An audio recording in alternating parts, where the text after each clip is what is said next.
People don't think about it sometimes. They want to go jump to chase the next big job or offer or things like that. But all I did was just not go anywhere.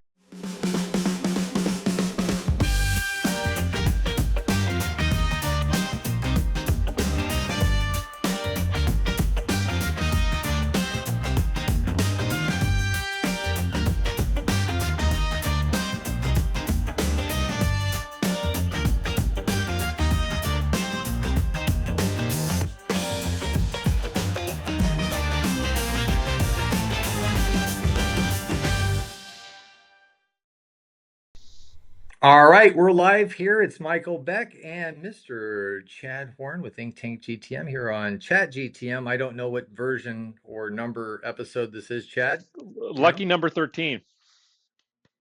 You know what? That kind of There you makes go. sense, knowing the hiccups I had getting this podcast set up today. Everybody, we're here today with the one and only Danny Klein. Danny, thank you so much for taking the time to join us today on your very busy day where you had a lot of things you need to get done right now, and you chose to invest the time with us. So thank you. Yeah, I appreciate being here. Happy to be here on your Unlucky Number podcast. I also feel like that fits me and who I am. So glad to be here. Cool. Let's take this little bit of lemon and make lemonade from the rest of it. I mean, this is an awesome opportunity. Danny is a fixture in the industry. So many people know him, but also I imagine there's people that don't, right? Chad, what are you excited about for this call, for this meeting? Lots of things. I want to start off with something really interesting, Yeah.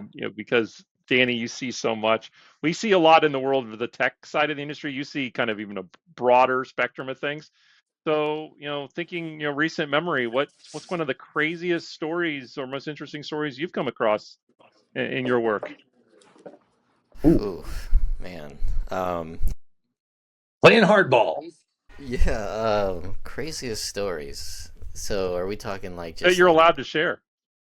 like interior things, industry stories? Industry. Yeah, let's go industry.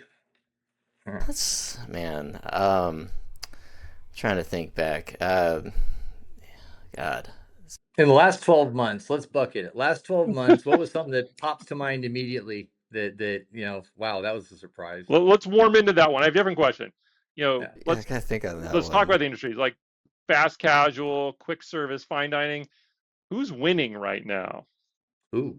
Yeah, so I can answer that one. I know. I tried to lower the difficulty here Yeah. a bit. Yeah, so Baby steps. So yeah, I was actually having this conversation recently. I think it's one thing that's not getting talked about a lot right now is that question and the answer to it because someone asked me recently, they were like, well, I saw the National Restaurant Association report, $1 trillion, whatever the giant projection was. It sounds like there's going to be a lot of sales and the food service industry is growing. And I was like, this has always been the case in the last 10 years that I've been doing this, that cannot be answered through a straight line. So when I first got here, we used to always talk about the industry as being this zero-sum game, and everyone was going bankrupt, and it was over-leveraged. And, one of the things about restaurants in general is that it's just an insanely fragmented industry compared to other parts of retail and to hotels where you've got maybe like 6 global players with scale. In restaurants, you probably have 20 maybe. You have way more sub-regional players. And so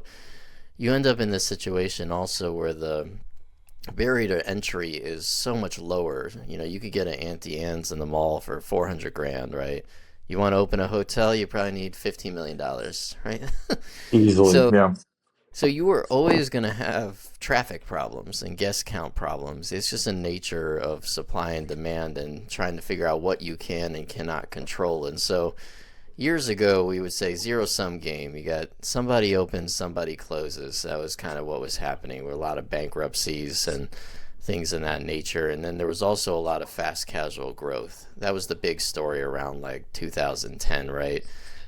Because they found a way to leverage inline real estate in a way that QSR had not. So you saw pizza chains explode across the country, and everybody was opening these cool metro fast casuals that we went into and were like, wow, we didn't know this could be in counter service. This looks great. How are we growing this? And things of that. And that was the story. And so at QSR, we labeled this fast casual 2.0 in about 2017, I think, was the year, and we launched this 40 report, and we were trying to capture this wave of what we were seeing, which was the larger QSRs were not really growing. McDonald's hadn't grown for like 8 years, but you were seeing these sweet greens and these new brands pop into the lexicon. And so in my take now, where we are currently, is a very reverse angle of that. And I'm kind of calling it's like the haves and have-nots growth. So you have growth, right? But you do not have a lot of that fast casual upstart entrepreneurial growth. You have much more chain and franchise growth and consolidation among these fast casuals who are starting to form platforms, because it's really, really difficult to sort of leverage the rising costs across labor and supply and technology. I mean, in talking to like some of these portfolio groups, a lot of the technology that's being built and then being able to flip on for, say 6 or 7 brands at once, right? If they were not in that situation, they probably would not have that technology or be able to afford it or invest in it, or just be more fragmented and have like 7 different solutions to do, 7 different things. And a lot of what you're seeing now in the tech space and consolidation there too. So what has happened, and this is actually why we got rid of the 40/40 report this year, is that there was just not a lot of brands coming up into the space now who are in that situation. I mean, even Sweetgreen, as defined as they are, is a publicly traded company, and so is Kava, and they're more similar in my mind in a lot of ways to QSR than they were to that original version of fast casual that we were talking about 6-7 years ago.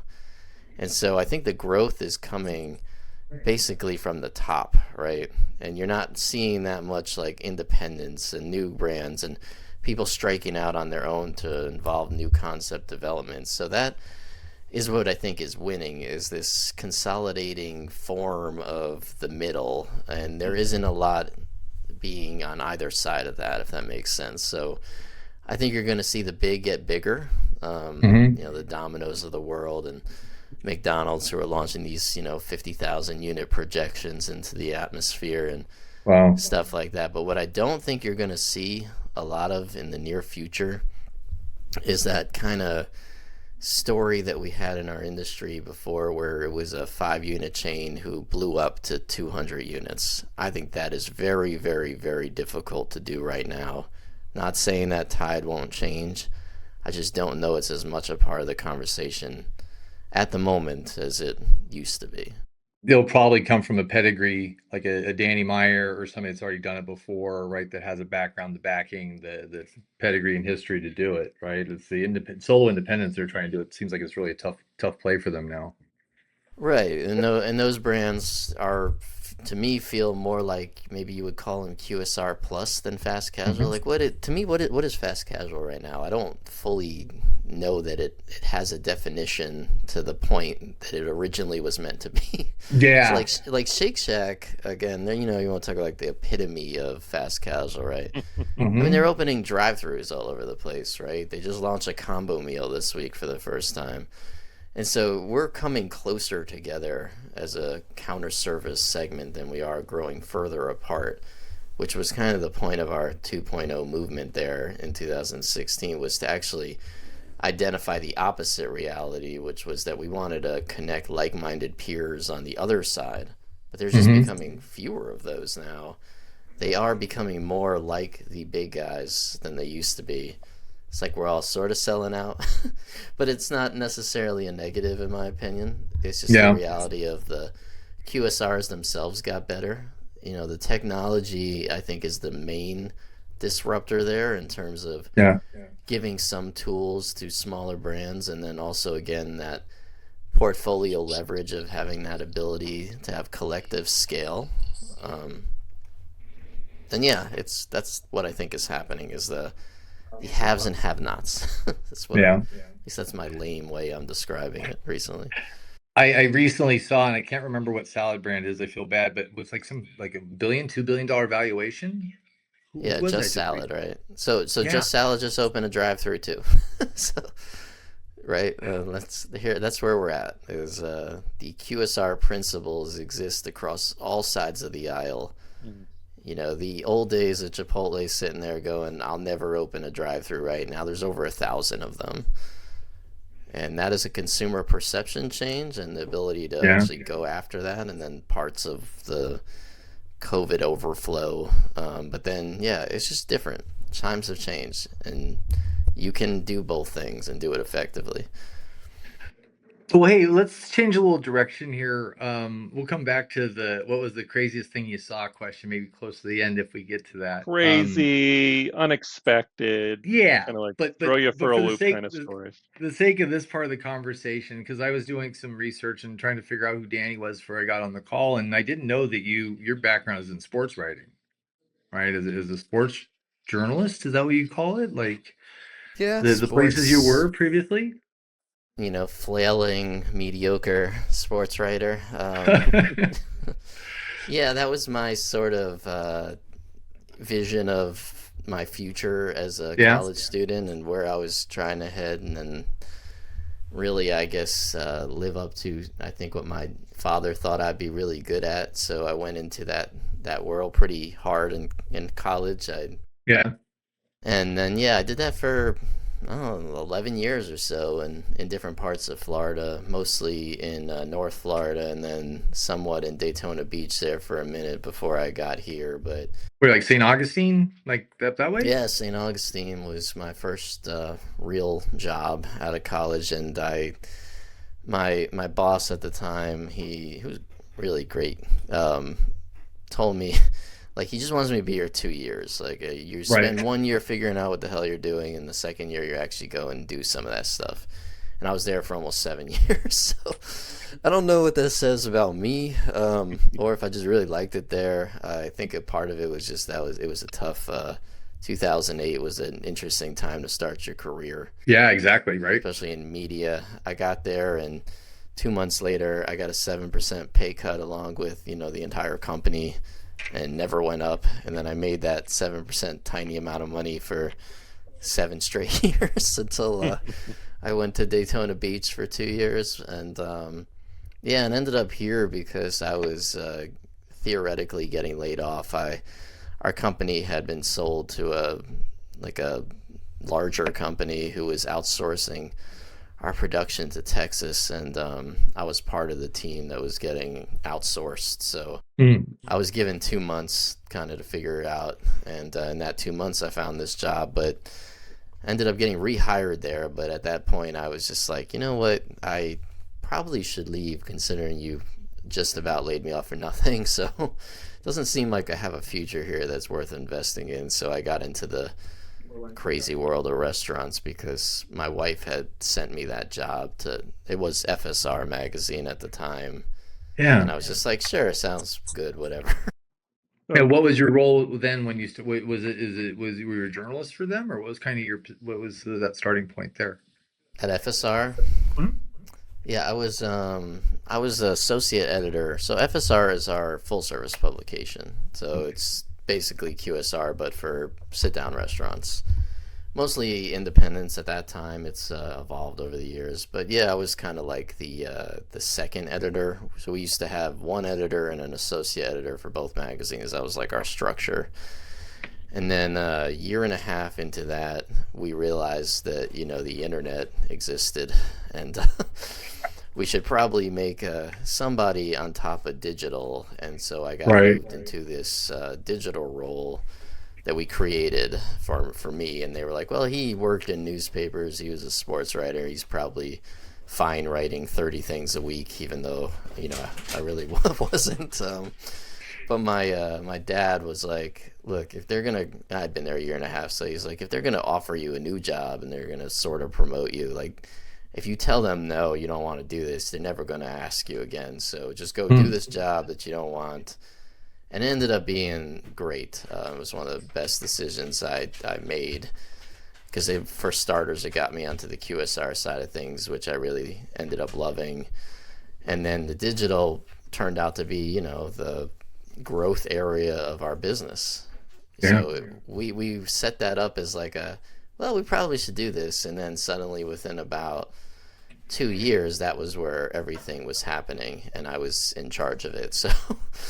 So it kind of was a serendipitous sort of moment in time. And then, as I tell young people on advice a lot, is like, how did you get to where you are today? And the answer to that is mostly because I just didn't leave. So I outlasted the competition. There's a lot to be said about that statement. People don't think about it sometimes. They want to go jump to chase the next big job or offer or things like that. But all I did was just not go anywhere. And what ended up happening is my original boss left, and then my next boss is now at one of our competitors doing a great job there. So he left, and then I ended up getting his job and having the option to then go hire my own people. So now everyone on my team are people I hired. Build the staff sort of in my editorial vision, and also at that point I had been there 6-7 years and understood what I was doing. So it wasn't the kind of thing where, like, if you go to another job and you gotta get the lay of the land, it was a much better feeling to be at that moment. So I tell that to people all the time. It's like, maybe don't leave. I get like you're frustrated. I didn't like my first 2 years here. I thought about leaving many times. And I'm happy I didn't, and I'm happy I just stuck it out and survived the gauntlet to get to where I am. Danny, you said two words that mirror what I want to ask about, which was editorial vision. And it's funny, I think you're doing 30 articles like a week now. I mean, if you go back to what you said before there, but like, what are the kind of stories that match your editorial vision? Like catch your interest as a human and that you want to write about? Like, what are you looking for? Yeah, I was on a podcast yesterday talking about this, but of course, this is the cooler podcast. But I'll break it down for you really quickly in a good example of this. So I had set this image into place a few years ago. We called it the restaurant. I wanted to do the restaurant magazine for the restaurant nerd, and then we changed nerd to enthusiast because nerd has some weird connotations. And also, I was fine with it. I liked it, but our boss looked at it and was like, "You want to change the word nerd here?" And then I was reading this book that my boss had given me called The Content Trap. It was written by this Harvard professor. It was insanely boring. But he one day walks by my desk and gives me this book and is like, "I want you to read this." And so, I'm not dense, so I read it. I'm not stupid. And then every Friday he'd come by my desk and like ask me, what I thought about it. And there was this one chapter in particular in there about the economist and the economist's reaction to the change in the way that Google was operating an internet and the way you suddenly had all this access to information, and like, what were they going to do? Like, how are they going to compete with the open web? And their answer was like, we're not going to. We're going to instead create a very specific thing for a very specific person. And the idea is that you're going to pick up The Economist because you want to be informed, you want to be entertained, but you also want to read it because you're thinking like, I wonder who else is reading this. Like, and in their case, pretentious like version of financial information people, right? It's like, I want this aspirational point in my career that like, I'm the guy reading The Economist because I know he reads The Economist, right? So my thought was like, I wonder if I could create that version of like a trade publication in the restaurant industry, less pretentious, but like similarly vain, so that say Wendy's has an investor day like they did this morning. Me and everybody else, we're all going to go cover that story. That's how this works. But how can I do it in a way, and like, since I'm not as resource heavy as some of my competitors, I might not be first to do it. But like, I want my audience to read it and go, like, I know that was written by QSR. So if I'm differentiated, I really don't worry about speed, right? Or some of these things that other people do. Yeah. And so I came up with this concept of like what we call breathless coverage. And so I had written a story on Taco Bell's defied drive-through, like where the tacos fall down from the sky thing. And this guy on Twitter who's like moderately well known, I forget who his name was, but he like made fun of the story. he tweeted like a link out to it and was like, look at this breathless coverage of Taco Bell in Minnesota of all things. And so I wrote him back and I'm like, hey, if someone's gonna do this, like it's gonna be QSR. It's in the name of my magazine. And he wrote me back something stupid, I don't remember. But I screen grabbed the like him calling us out, making fun of us. And I sent it like throughout our internal organization. I was like, this is exactly who we are going to be. If somebody in the world is going to do this, every single time it's going to be us. So example of this, Wendy's today. Yeah. 3 different stories on that we posted. I did a Papa John story today on kind of like comeback things. It's like 3,000 words long. And then you may ask yourself, who in the world wants to read 3,000 words on Papa John's? And my answer to that question is the restaurant nerd.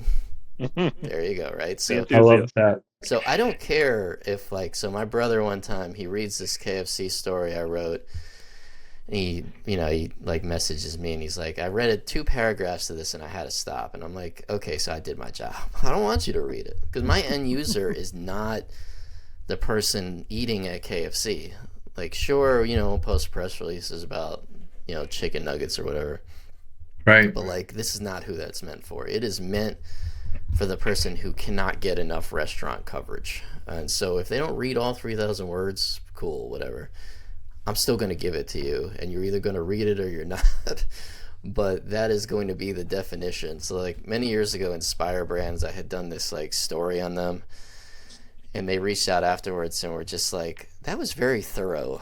And my response was like, I don't know if you're complimenting me, but like, I also, thank you because, yes, you get it, you got it. And then like years later, I did a cover story on them and they mentioned to me, they're like, you tell this story better than anybody else. And that was the best compliment I could get. And it has now evolved to the point where, I could talk about this all day. I won't keep you here forever, but it's evolved now to the point where like it floods into everything that we do. So like I do this CEO to CEO series. And the idea was like I wanted to do some kind of video, but I don't do anything short or like not deep. So, and I also don't really like try to get involved that much. So in this case, I just put 2 CEOs on the mic and they talked for like almost an hour the first time. Okay. And I got it like the recording, and I'm like, what am I gonna do with this? It was meant to be like 15 minutes long, but then I just ran it because I'm like, you know what, this just fits. And so then like when we do in-person events, I'll put 5-6 people on a panel, sometimes 7 people on a panel. I'll put 4 keynotes. One of them has 4 people. We have 12 people on the main stage or whatever. Yep. I had 161 speakers in year 1. I had 147 last year, whatever it is. And so when I put that vision down on paper in year 1, like our events arm was like, are you like out of your mind? You're gonna like, do you understand how much work that is gonna be to wrangle that many people into an event? And I'm like, I get it, but like again, but you have fantastic speakers, like firsthand. I've seen who you've had. Well, there's so many events out there, and if I gotta play in that circuit, it's gotta feel like what we do. So it's gotta be like the type of speakers, the people on the keynotes. They're not, and I have no issue with seeing like famous people speak. I enjoy that at other conferences, but that is not what this is, right? So it's restaurant, like it's the chief growth officer of Inspire. It's the presidents of RBI. So it is very much for the restaurant nerd, and literally every single lens through our company, or at least content wise, that I operate through right now does that. And so, and again, going back to not leaving your company, everyone I hire gets this now and they do it too. So like they're not really questioning my insanity. So it has now gotten to a point that's really, of the many years I've been here, this is my favorite time because they're all bought into being these over-the-top information restaurant content creators, and that's kind of who we are. Question, like if I'm thinking about advertising with your various publications and outlets, so what kind of reader, user, viewer base do you guys support today? Very curious. So here's another thing that we do that's crazy, right? Is we segment our publications. If you look at other restaurant trade media organizations in the industry, they'll send you one giant email in the morning. And you know what? I would like to do that. I have tried to make the case back in the day. And the answer to that is you're not going to do that because that doesn't work for how we operate. So we send 2 emails. So I send 9 emails a week on news. 3 articles per email is a lot of content. But for your advertiser perspective, QSR Magazine is unique to its core because it serves a very specific group. So we curate the email list constantly to make sure it's who we want to get in front of advertisers. So it's something like I have these numbers somewhere, but it's like 65% franchisees, and I would say the majority of people are some sort of corporate level title, right? Again, I have this like somewhere, but not in front of me, but like X amount of CEO, X amount of whatever. And so it kind of is in the way I look at it in my brain is it's like the guy at work, not working, right? But he's like sitting there like in front of his computer. So it isn't really like chefs or people on the ground or GMs, or we do have some GMs, but it is mostly like decision makers. So in terms of like our advertising, it's getting qualified leads from QSR decision makers, or if you want FSR decision makers, that's why we do that. So we send you exactly to who it is that you're looking for. So the FSR audience is a little more all over the place because frankly the segment is, so it's like a mixture of independents and chains and some chefs, but mostly those other 2 things. But the QSR is pretty refined at this point. We've been doing this for 28 years at this juncture. So that's always been kind of like our superpower in terms of audience, is that we know who they are very down to the level. So that's true of like our event too. We invite very specific people, and it makes life harder doing it that way. But in our opinion, when we do send you leads, we hope they are what you actually are looking for. And that's kind of our mission statement on the business side. And our sales guy, Eugene's been here since the beginning. So there is no greater proponent of what we do than he is. So I really appreciate that about him. He always has our kind of like back when he's trying to explain to somebody why we're better. I'm not really one to do that. I think there's room for everyone, but he's like the guy in the room. He'll come and be like, this is why QSR is what it is. So love him for that if he happens to be ever listening. But good guy. No. I'm going to expand on the previous question. So I'd asked about anything unexpected or crazy, but let's broaden this. Or it could be a trend or a prediction that you've covered that completely flopped, right? Just something that flopped. Call yourself out, Danny. Let's hear it. No, I mean, cover things even if they flop later, right? Well, so here's a fun one. So the 40/40 list, again, I told you I kind of killed it this year. And part of the reason for that was I went back to like the first one and I looked at like these 40 brands we identified as being the hottest startup fast casuals in America. You know how many of those still existed? Not a lot.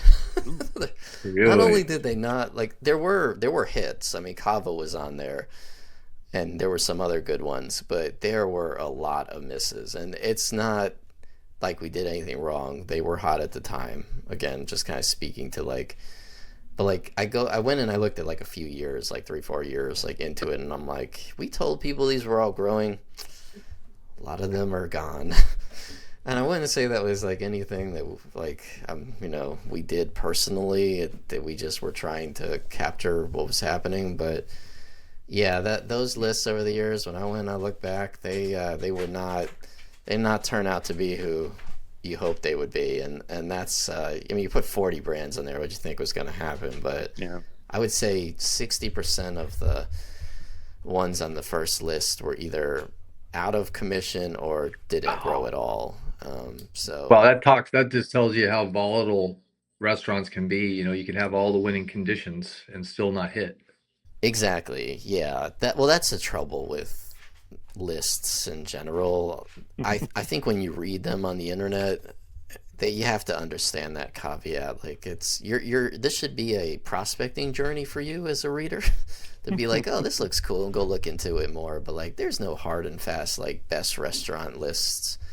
All of those are flawed. We all do them. It's a part of the business, but yeah, that's just, yeah, it's just how it goes to show you it's so hard to concept create in QSR, which The again is kind world, of where we are now, I think. the world of tech is probably the same or worse, right? But the restaurant or industry tech companies, how many of those startups actually make it and survive a few years or more? Oh yeah, yeah, yeah, oh, yeah, definitely. And well, my dog just left out the door. If you're wondering how. I think he needs his nails clipped. Yeah, well, you saw like the door just like magically opened. No, yeah, tech is the same. We do a tech disruptors list every year, but I should go back and look at year one and see who's still there. I'd love to I think see we're that. Yeah. I think we're 4 years into it. I launched it during the pandemic because it was kind of to like illustrate all the tech innovation that was going on. That list has been a lot of fun to do because vendors, generally it's like there's a certain line in the sand, right, with editorial, but that list allows us to cross and to feature some of the stories. And I used to go to this event called RestCon that was thrown by Rom, who is like with One Dine now, but I don't think that event's still around. But either way, like we used to go to that, and I always actually found it to be a really fascinating event because the thing about vendors is that they are the ones getting the like problems, so like the operators are constantly telling them what to fix.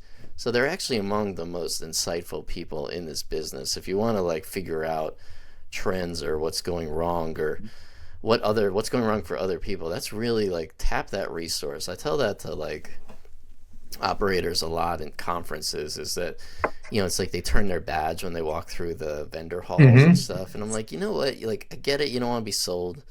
I understand that. It happens to me even though I don't have any money.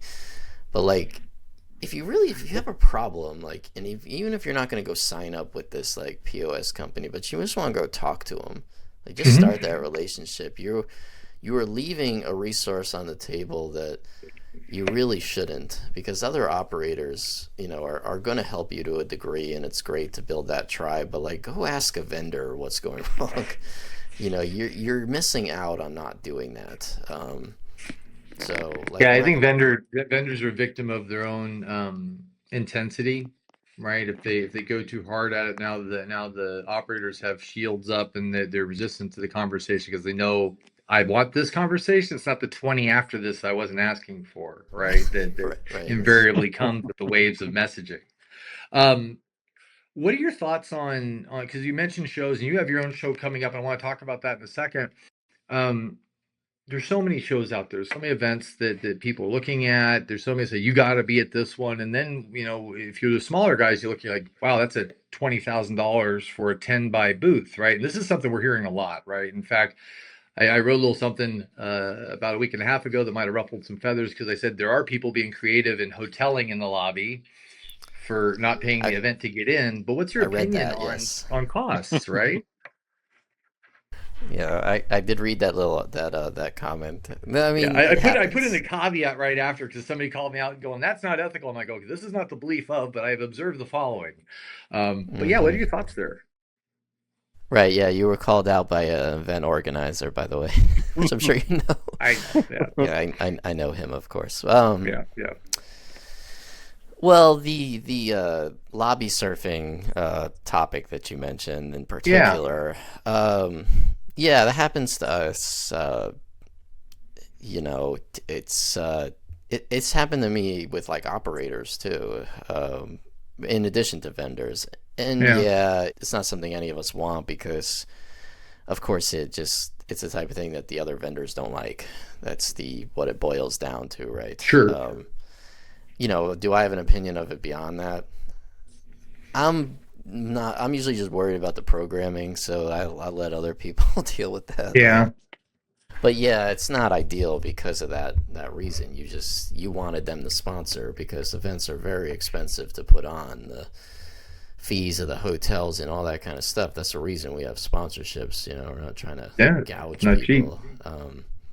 The costs are going up for pretty much every event. I think we're still, at least from what I understand, we're pretty reasonable comparatively. I'm not involved in those conversations, thank goodness. I just bring the speakers to the part and and then you go sell it. That's kind of my role. Yep. But yeah, I mean, I just kind of broadly speaking though, I think events are worth it. I think you need to figure out which ones you want to go to. There's a lot of FOMO, right? And if you feel like you got to go to everything, I don't feel like that's probably true. Like, pick 2 or 3 things you want to really do. Hopefully it's QSR Evolution and the Women in Restaurant Leadership Conference. But if it's not, okay, I learned a couple years ago, like, I am very loyal to the supporters and the things that people who want to be on this mission with us. But what I don't really want to do is chase support. I'm not gonna do that. I can't. I'm not interested in convincing people who don't like what we're doing that they should be a part of it. There's obviously deep-seated things behind what I just said.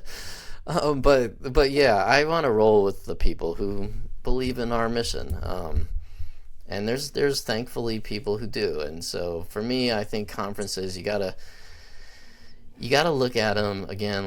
If you're a vendor, I think the best thing you could do is start to create networks at these events, because if you look at like LinkedIn and other platforms and the like communication that happens between people who get to know one another, and then you see these deals happen like on the sales side or the consolidation side or whatever it might be, like they usually began somewhere else, right? A handshake somewhere, right? Yeah, so sometimes like people go and like you want to make sure whoever you put at that booth is not just like handing out cards, that they are talking to people and they're getting in, they're going to sessions and they're going to the after parties and they're just getting to like, maybe they're trying to help somebody solve something and then later on, follow up. And so that's kind of the way I look at it. I mean, I'll be frank, like I'm new to events. This is year 3 for me. I'm still figuring out what the hell I'm doing. We're navigating that maze. Every year I make a lot of changes. And so, yeah, I'm still trying to understand that world. But for me, that's how I see it. It is something to go and start figuring out who you want to surround yourself with. Case in point. Yeah. Case in point, Big Chicken and Craveworthy, that deal, guaranteed the event networking over the years played a role in that. Yeah, I'm sure. But who knows? But yeah, I imagine that was a deal built on relationships as much as anything else. Yeah, absolutely. Hey, so while we have a few minutes before we wrap up, tell us a little bit about QSR Evolution and your other key event, because I think if people knew about it, they'd ask more, and we want to have people talking about what you're into. Hey, yeah, I will plug my event any Plug day. away. So our event, again, as I kind of mentioned, this is the 3rd year of it. We launched it into the world 2 years ago out of, we had an ownership change, and that was just, they looked at our business and were like, why don't you have an event? And it's kind of like, well, they're annoying. I don't want to do this, is why. We kind of were small and lean and didn't really need to, but yeah, just jumped 100 miles per hour into it that first year, and it's in Atlanta, so that's the number one thing you need to understand. It's called the QSR Evolution Conference. Registration opened in early March, so we're just in the very early stages of that process right now. And again, going back to my earlier description of like our concepts of who we are, that's the programming, right? So we're doing something this year that we have never done before, which is, again, coming from some feedback. Like I looked at the welcome reception last year and I'm just like, what is this exactly? I've been to a million welcome receptions in my life, and they don't do anything, right? You're just like walking around with a drink, and it's cool. Like, you're getting some early conversations in. But this year, I was on like a call with Chick-fil-A, just trying to figure out, like, how do I involve you? Because you were super involved in year one. They were the opening keynotes. Andrew Cathy. It was one of the craziest, most amazing moments of me sitting there going, how in the hell did this happen? Things that I have done ever. And it was, borderline magical, right? I asked him this question.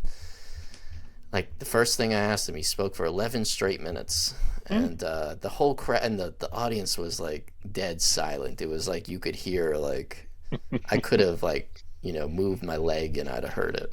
And that was how they were hanging on to this story he was telling about his, like, origin of the company, and stories of Chick-fil-A no one in there had heard before. And anyway, so I was talking to him like a couple months ago, and we're going to do that again because that didn't really make sense. I also had a keynote. So what I did was I was like, well, why don't you just like take the welcome reception?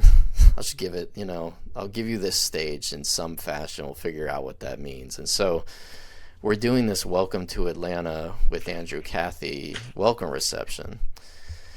And basically you're going to be invited to, for an hour, just listen to his take on things, his story, but in a more like celebratory format than your typical keynote. So we're going to do swag drops. We're going to have a special Atlanta guest, most likely. Don't know who that is yet.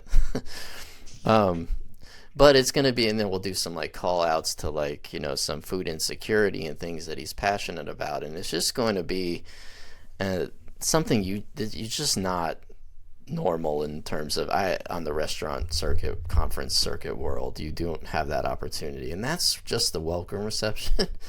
Yeah. So then, like, I'm doing, I did this last year where I wanted to have a really deep keynote. Really hard to get like one person after I did Chick-fil-A, right? So I did this 4-president roundtable with Restaurant Brands International. That's right. That was fantastic.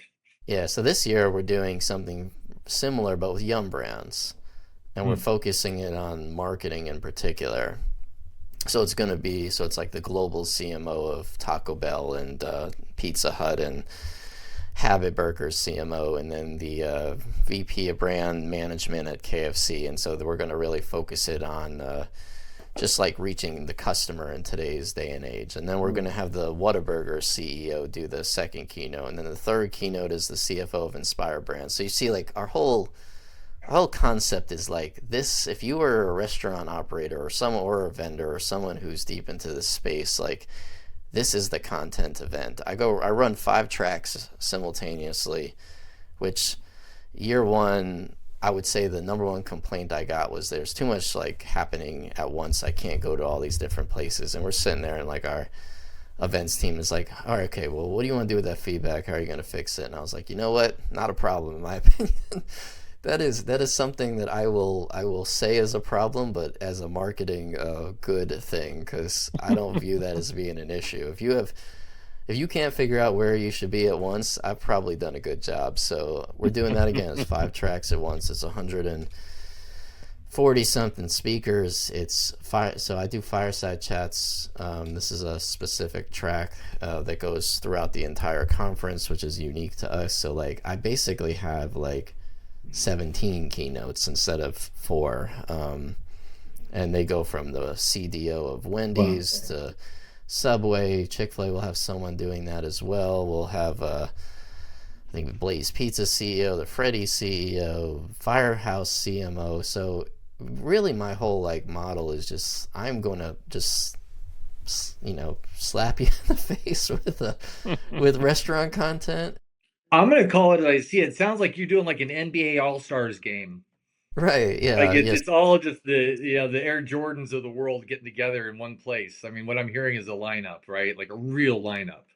Right, and what I did though, like, and this was hard in year one. I don't keep you guys here forever, but what I did was I flipped the model of the content in the fact that like I don't show it to vendors until it's finished. So like I would get these requests almost every day where like a vendor who I love will reach out and be like, hey, can I suggest this panel topic? And like, I'll bring Burger King with me. And I'm like, cool, no.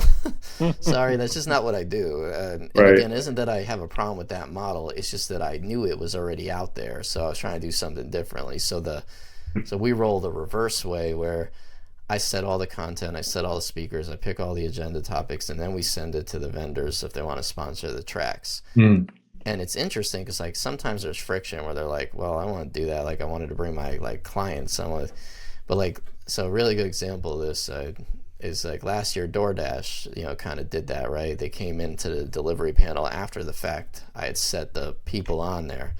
They had a speaker. And they weren't necessarily friends of his, right? And so, but the thing was, I have been on a lot of delivery panels in my life or watched a lot of delivery panels. And this to me was different because it was not positive all the time. Like he had to kind of troubleshoot things that were going on. And in it, and they told me afterwards, like how much they enjoyed it. And it ended up, in my opinion, being really rich because it was like he had to solve things on the fly, right? It wasn't just like a brand going, I use DoorDash, it's incredible. Like, I love working with you all. You're great. And we see that at all conferences we go to. This was not that because he didn't know who he was speaking with. He was just like 4 guys I picked from 4 brands. I felt like being on that panel with them. Yeah. They may not use DoorDash. They may use Uber. They may think DoorDash is amazing, or they may want to get on there and start telling him how horrible he's doing, which didn't really happen, but you kind of see my like vision, right? So that's basically the model, and it's not for everybody because there are definitely some companies who will go and prefer to go buy the panel, and all the power to you. This is what we do because we got to be different. Well, it feels like it's more authentic. I think so. I like it. I don't, the other thing is like, I consider our speakers to be volunteers. So, I mean, just like to be candid, I don't pay the keynotes. I don't cover travel or anything of any of these people. And it's not that I'm trying to be cheap, although of course it's great for margin, but it's more about this idea that you're kind of coming, you're offering your advice, you're being a member of the industry, and you're giving back on a certain level, but I'm also not holding any strings above you. So like if you want to come and you want to do your keynote and you don't want to set up a one-on-one with somebody, you don't have to, right? You're here to just share your advice. And so that's just kind of like that year one vision, and it's continued to evolve. And so like I brought in, really quickly, like the main things I changed this year was I brought in a lot of moderators because I wanted more voices in the industry. They're almost like speakers, and I've gotten to know a lot of people. So they have always asked me, like, can I moderate? Do you need any help? And, in year one, we pretty much took it all on ourselves as an editorial team. So this year I have 25 moderators or whatever it is. I hired an MC who was he was literally Ronald McDonald at one point of his career. Awesome. And then he went on to work at Casper's, large McDonald's franchisee back in the day. So he has a corporate and he has a really interesting background. But he's going to be the MC this year to kind of, I have a certain mild energy. So he's going to be a lot more like energetic with the crowd at the beginning and get people going and stuff like that. So I addressed that as I thought was a little bit of a growth area. So yeah, then the moderators and him, and we're doing some fun stuff. I have not told anybody this on the outside, so you could hear this if they make it. You heard it here first. No, go ahead. Into this podcast. So we do a women in restaurant leadership reception, which we've been doing from the beginning, is actually what launched our separate conference. So we did a theme at our recent one. We did like a Barbie party, and it was really popular. Oh my God, the pictures were like, that was like the most Instagram worthy event of our industry, I think. Right. So they said to me, they're like, what are you going to do for this one? Like, you can't not theme it now. And I'm like, oh God, so I got to theme literally everything I do. Started with you it. all know.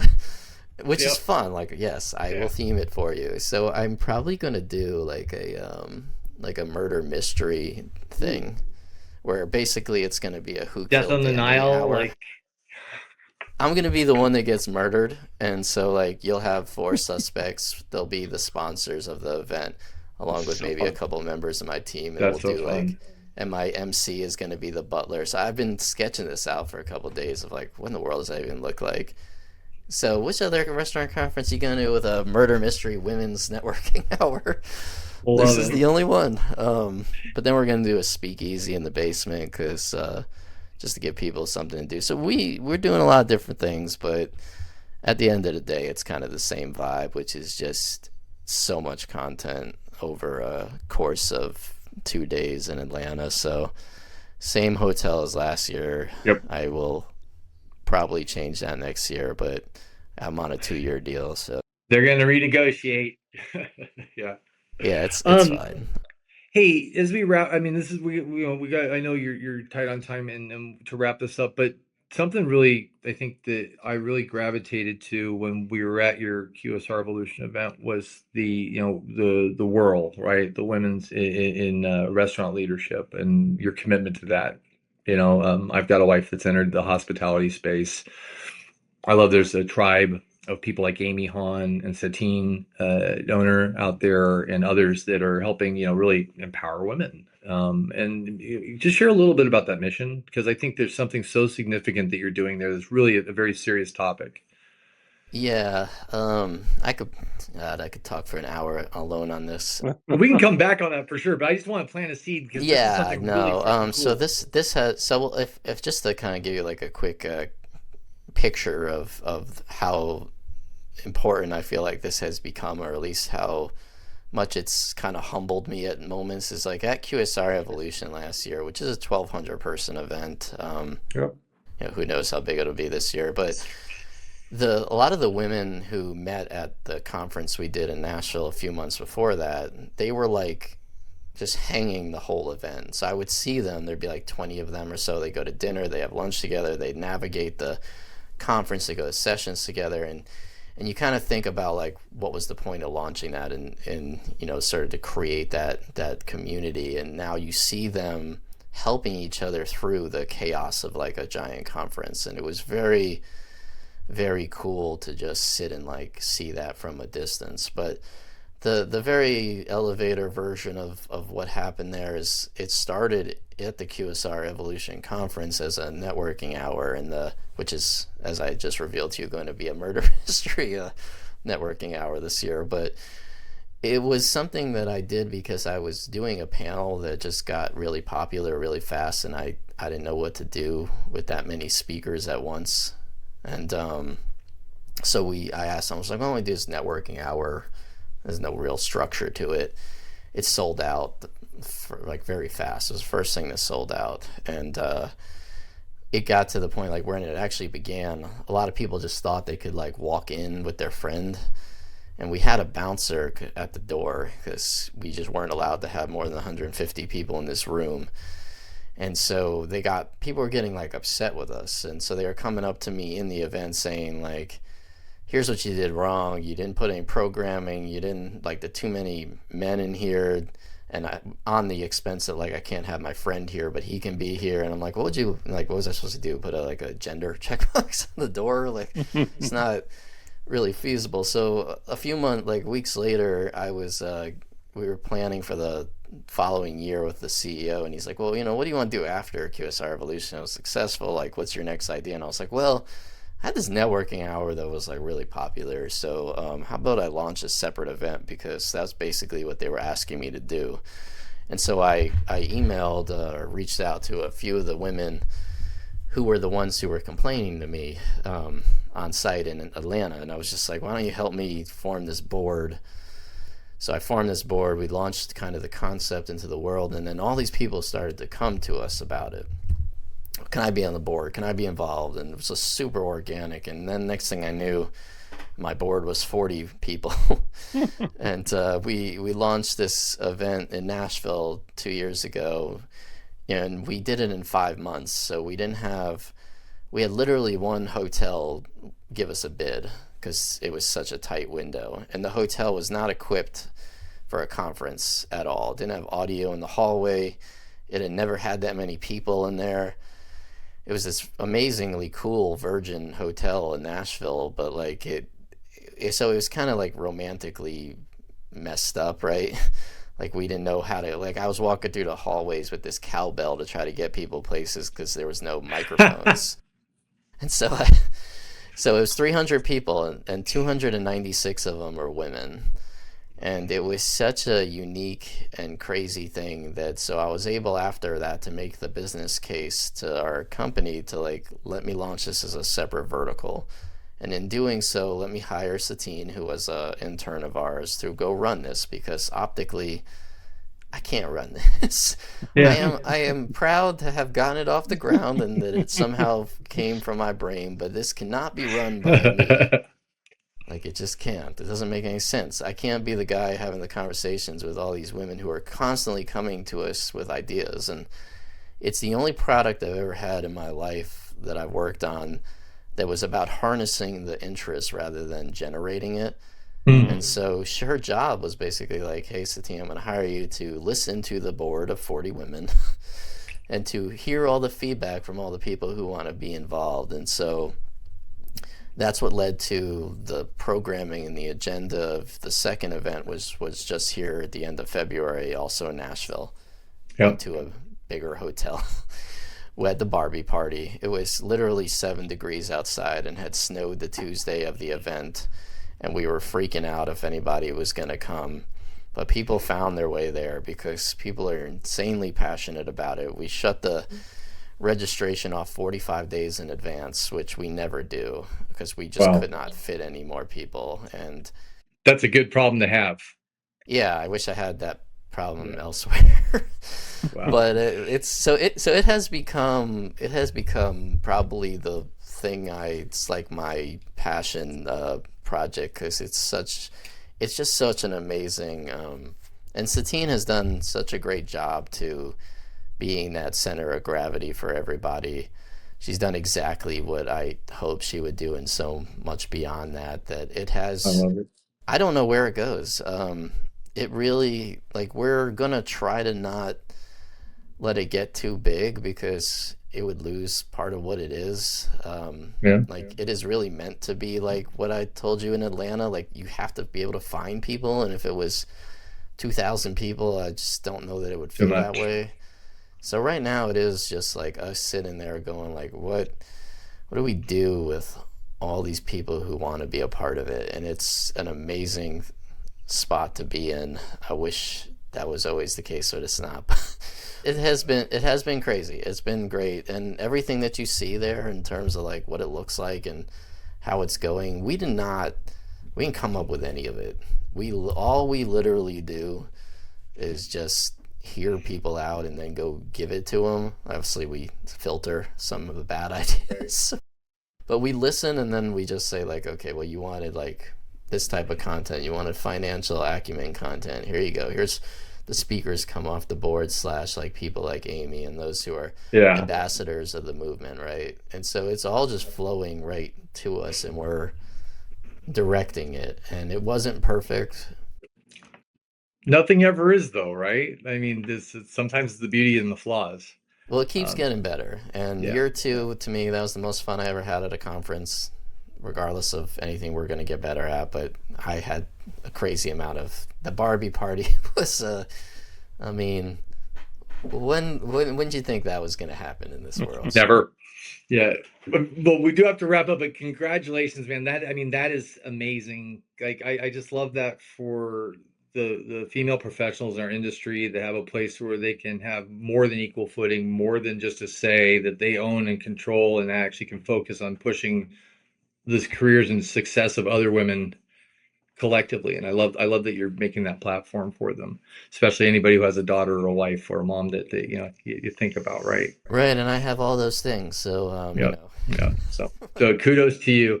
Hey guys, we are definitely at time, but this has been fantastic. Danny, I outside of our hiccup at the beginning, I'd love to invite you back to probe on some more of the stuff that we talked about, because there's a lot of runway to go on, and you got so much that you have going on. So one, thanks for sharing your time with us today. Two, we definitely want to come back to the table again when appropriate. And I'm going to try to find a way to get myself into QSR Evolution so I can capture the moment and make content myself. So we'll figure something out. Yeah, sounds good to me. So.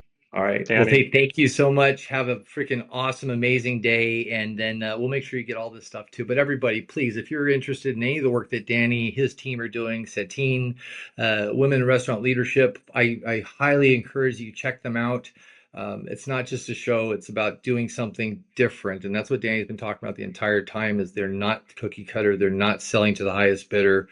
They are putting things out there that are meaningful to people, that they're creating content that people actually genuinely care about, because it's not sponsored content. It's stuff that is organic to what they're trying to offer up as a theme, and have interesting content that people actually care to click into, like us restaurant nerds, as he said. But I think there's a little bit of something there for everybody. So thank you so much, Danny. Thank you for Thank you, having me. Danny. This has been wonderful. Till next time. All right. See you guys later. Thank you so much. This has been ChatGTM with Danny Klein. We'll talk to you next time.